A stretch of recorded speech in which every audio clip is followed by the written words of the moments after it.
दैनंदिन आयुष्य जगताना आपण कंटाळून जात असतो, काहीतरी नवीन घडण्याची वाट पाहत असतो। माणसाच्या या सतत नाविन्याच्या आणि बदलाच्या ओढीने तो सण समारंभासारखे निमित्ते शोधत गेला। भारतातील 33 कोटी देव, त्यांच्याशी निगडीत असलेल्या पौराणिक कथा, निसर्गात सतत घडणारे बदल, ऋतुमान या सर्वांशी सांगड घालून विविध सणवार यांची निर्मिती आपल्याकडे झाली। त्यांच्याशी निगडीत असे खाद्यपदार्थ, पूजा, आराध्य दैवत अशा प्रथा सुरू झाल्या। आपण या प्रथा जरी वर्षानुवर्ष पाळत असलो, त्याविषयी संपूर्ण माहिती किंवा पारंपरिक माहिती आपल्याला असतेच असे नाही। आपल्या आईवडिलांनी, आजी आजोबांनी, आपल्या ज्येष्ठ मंडळींनी आतापर्यंत आपली भारतीय संस्कृती, आपल्या परंपरा, सण, वार, उत्सव हे सर्व जपत आणलं आहे आणि ते पुढे जपलं पाहिजे हे आपलं युवा पिढीचं कर्तव्य आहे।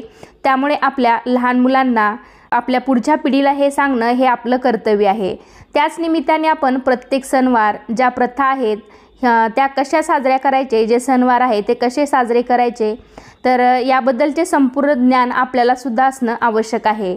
आपले सणवार, उत्सव या पाठीमागे धार्मिक कारणे तर दडलेली आहेतच, त्याशिवाय शास्त्रीय कारणे सुद्धा दडलेली आहेत। तर भोगी सण हा का आणि कसा साजरा करावा, भोगी साजरी करण्यामागचा काय उद्देश आहे, तसेच भोगी दिवशी काय करावे, भोगी देणे म्हणजे काय, भोगी साजरी करण्यामागचे आरोग्यदायी आणि शास्त्रीय महत्त्व आपण आजच्या या व्हिडिओमध्ये पाहणार आहोत। चला तर मग जास्त उशीर न करता पटकन आपण व्हिडिओला सुरुवात करूयात। सर्वात प्रथम तुम्हा सर्वांना भोगी या सणाच्या अगदी मनापासून खूप खूप शुभेच्छा। मकर संक्रांतीच्या आदल्या दिवशीचा दिवस म्हणजे भोगी। भोगी हा इंग्रजी नवीन वर्षातील पहिला सण आहे। हा सण जानेवारीत मध्यान्हात येतो। न खाई भोगी तो सदा रोगी, हे आपण लहानपणापासून ऐकत आलो आहोत। भोगी शब्दाचा शब्दशः अर्थ आहे आनंद घेणारा वा उपभोगणारा। यावर्षी भोगी हा सण दिनांक 14 जानेवारी रोजी साजरा करण्यात येईल। भोगी म्हणजे काय? भोगी म्हणजे आनंद घेणारा वा उपभोगणारा। या दिवशी आपण सर्वांनी आनंदी राहून व इतरांच्या आनंदामध्ये सहभागी होऊन हा सण साजरा करावा, असा या भोगी शब्दाचा अर्थ होतो।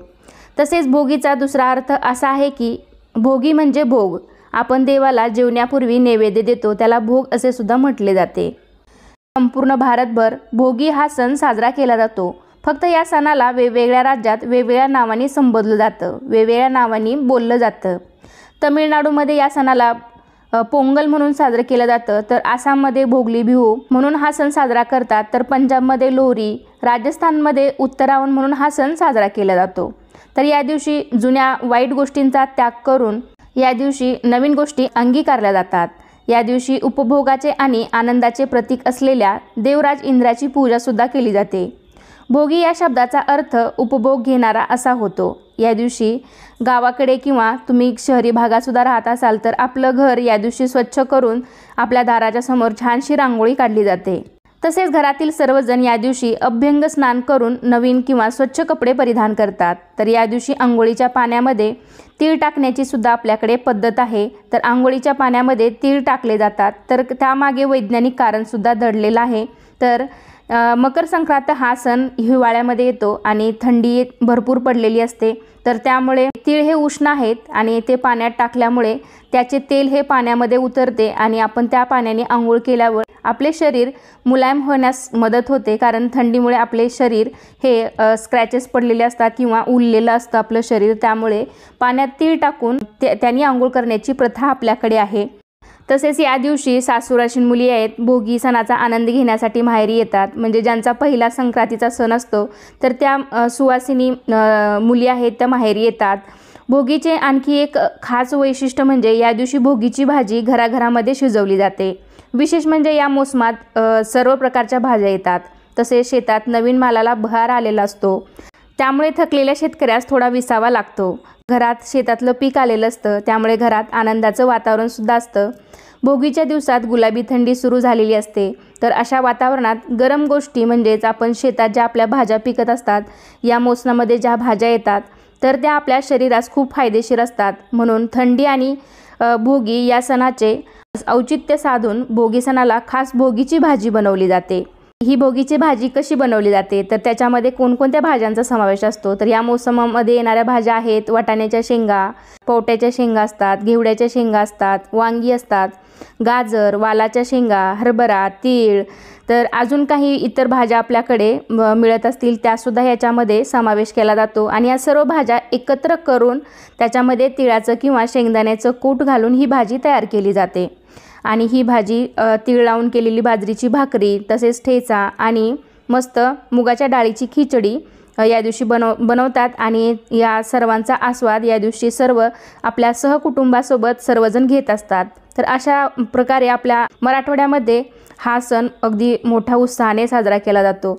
जे काही हे सर्व पदार्थ मी आता सांगितले, शेतामध्ये पिकणारे किंवा बाजरीची भाकरी सुद्धा उष्ण असते, त्याचा आपल्या शरीरास थंडीपासून बचाव होतो। आपल्या शरीराला हवीशी पुरेशी उष्णता आपल्याला त्यातून मिळत असते। तीळ लावून केलेली बाजरीची भाकरी म्हणा किंवा मिक्स भाजी म्हणा, यातून सर्व जे जीवनसत्व आहेत ते आपल्या शरीराला पोषक तत्व त्यातून मिळत असतात। त्यामुळे हे असे सण आपल्याकडे साजरे केले जात होते आणि आपण आजही साजरे करतो।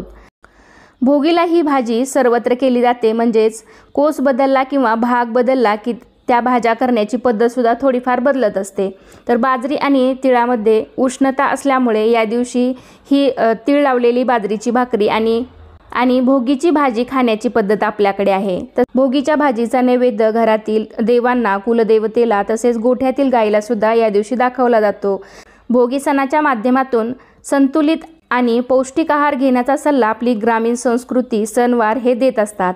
या पदार्थामधून उष्णता घेऊन शेतकरी पुन्हा वर्षभर कामाला लागतो, त्यामुळे शेतकरी मोठ्या प्रमाणात हा सण साजरा करतात। तर भोगी देणे म्हणजे काय हे सुद्धा बऱ्याच जणांना माहिती नसतं। तर या दिवशी आपण देवाला किंवा आपल्या प्रियजनांना, शेजार पाजारांना आपण सवाष्णी महिलांना जेवायला बोलवत असतो, तर त्यांना जेवू घालतो किंवा तसं शक्य नसल्यास आपण जे काही आपण तीळ लावून केलेली बाजरीची भाकरी, मिक्स भाजी हे आहे तर आपण शेजारा पाजारांच्या घरी देत असतो, तर त्यालाच भोगी देणे असे म्हटले जाते। भोगीच्या दिवशी काय करावे? घरातील सर्व स्त्रिया या दिवशी डोक्यावरून पाणी घेऊन स्नान करतात। भोगी हा सण का साजरा केला जातो? तर असं म्हटलं जातं की इंद्रदेवाने धरतीवर उदंड पिकं पिकावी म्हणून प्रार्थना केली होती।